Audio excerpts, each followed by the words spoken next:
ತಿಂಗಳ ಕೆಳಗೆ ದೇವರು ನನಗೆ ಕನಸಿನಲ್ಲಿ ಅಗ್ನಿ ಅಪಘಾತ ಬಗ್ಗೆ, ಅಗ್ನಿ ದುರಂತಗಳ ಬಗ್ಗೆ, ಅವಘಡಗಳ ಬಗ್ಗೆ ಕನಸಿನಲ್ಲಿ ತಿಳಿಸಿದರು.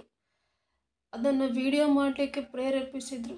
ಅದರಂತೆ ನಾನು ಕೂಡ ನೀವು ಸ್ಕ್ರೀನ್ ಮೇಲೆ ನೋಡ್ಬೋದು, 1 ತಿಂಗಳ ಕೆಳಗೆ ಅಗ್ನಿ ಅಪಘಾತ ಆಗುತ್ತೆ ಅಂತ ನಾನು ವಿಡಿಯೋ ಅಪ್ಲೋಡ್ ಮಾಡಿ ಹಾಕಿದ್ದೆ ಪ್ರವಾದನೆಯಾಗಿ.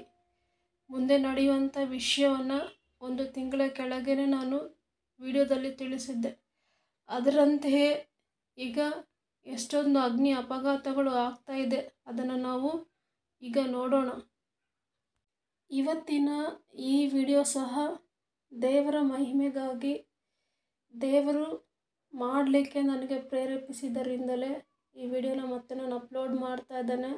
ಈ ವಿಡಿಯೋದ ಮೂಲಕ ತಮ್ಮೆಲ್ಲರಿಗೂ ತಿಳಿಸೋದೇನಂತಂದರೆ, ದೇವರು ಹೇಳಿದ ಹಾಗೆಯೇ ನಡೀತಾ ಇದೆ.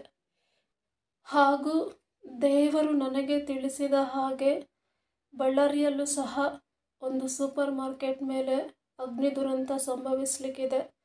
ಹಾಗೂ ಒಂದು ಮೆಡಿಕಲ್ ಶಾಪ್ ಪೂರ್ತಿಯಾಗಿ ಸುಟ್ಟು ಬೂದಿಯಾಗಲಿಕ್ಕಿದೆ. ಇದನ್ನು ಸಹ ದೇವರು ಪ್ರವಾದನೆಯಾಗಿ ನುಡಿಯಲು ತಿಳಿಸಿದ್ದರಿಂದ ಮುಂದೆ ಸಂಭವಿಸಲಿಕ್ಕಿರುವಂಥ ಈ ವಿಷಯಗಳನ್ನು ಸಹ ಪ್ರವಾದನೆಯಾಗಿ ನುಡಿತಾ ಇದ್ದೇನೆ. ಈಗಾಗಲೇ ನಾವು ಅಂತ್ಯಕಾಲದಲ್ಲಿದ್ದೇವೆ.